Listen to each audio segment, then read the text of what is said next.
Hey, welcome to Graphic Policy Television GPTV. On right in my hands is Dune Book 3, The Prophet, wrapping up the adaptation of the classic Frank Herbert book. It's adapted by Brian Herbert and Kevin J. Anderson, illustrated by Raúl Allén and Patricia Martin, with Jesús R. Pastrana.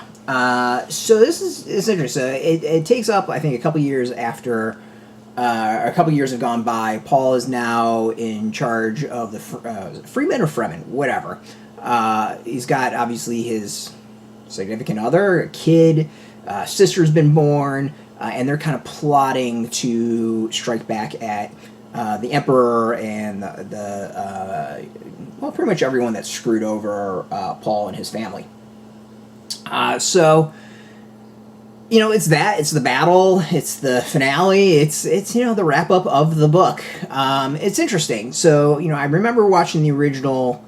it was the 80s movie and hating it. Like, I did not enjoy it. There's obviously the two films that recently came out, which I've watched, and it was interesting because I've never read the original book. So reading this graphic novel, which is supposed to be much closer to the book, of what this does compares to how that compares to the recent films, and there's definitely some differences. How things I think are plotted, laid out. Where things come in the story, of course, the ending I think is very different in some ways.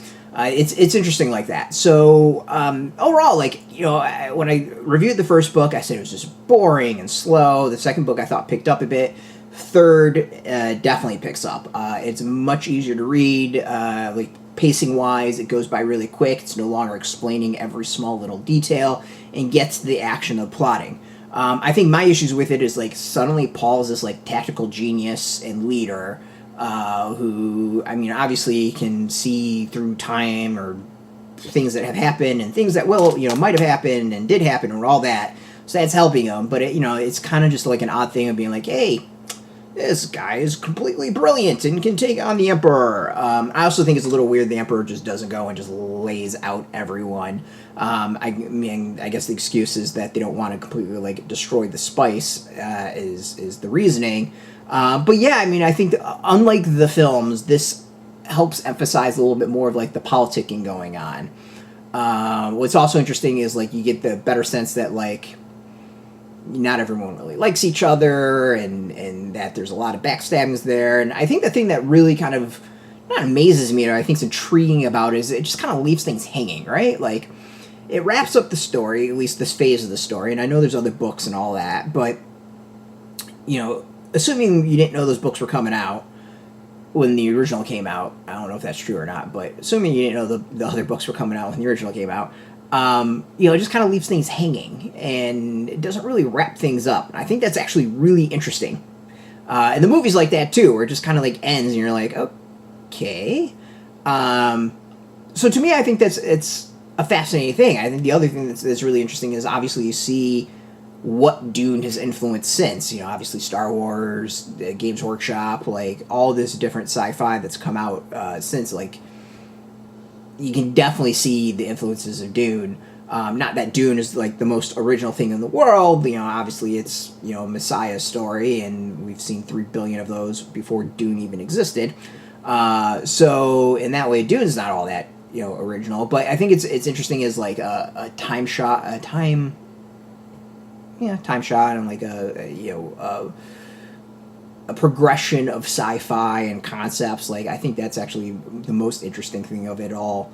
And I don't know if anyone's ever done that, just a timeline of different major sci-fi stories, when they came out, and what influences, what influenced the other. I think that'd be kind of fascinating. So overall, I think the ending is really good. It's definitely interesting reading his 3 graphic novels. I think the graphic novels generally improve as each one comes out.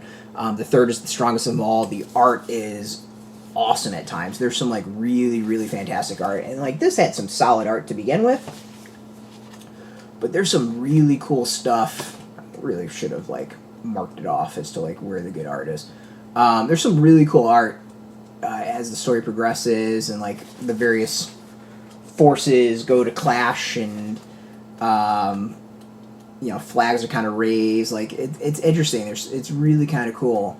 So yeah, overall, I like the finale. Like, I like how this ends. I like how things wrap up.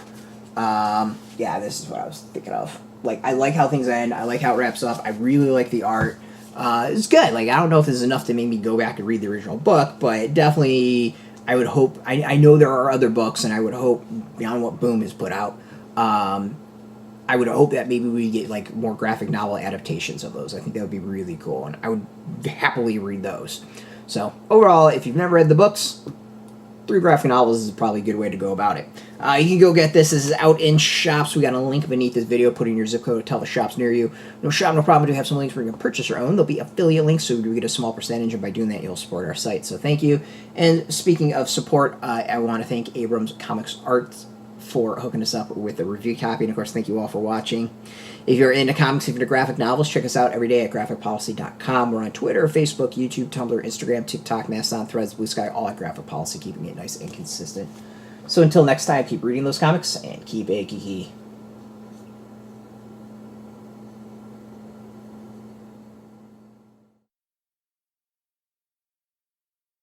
Hey, thanks for watching the previous video from Graphic Policy Television. Just by watching, you help support our site. Thank you so much. Now, if you're watching these videos, you probably care about geeky things like movies, television, comic books, toys, games, video games, you name it. You can go and subscribe right now to our YouTube channel to stay in touch and catch all the new videos, or check out our website at graphicpolicy.com. There's a nice link on this end of the video. But as always, thank you for watching. Keep on rocking and keep it geeky.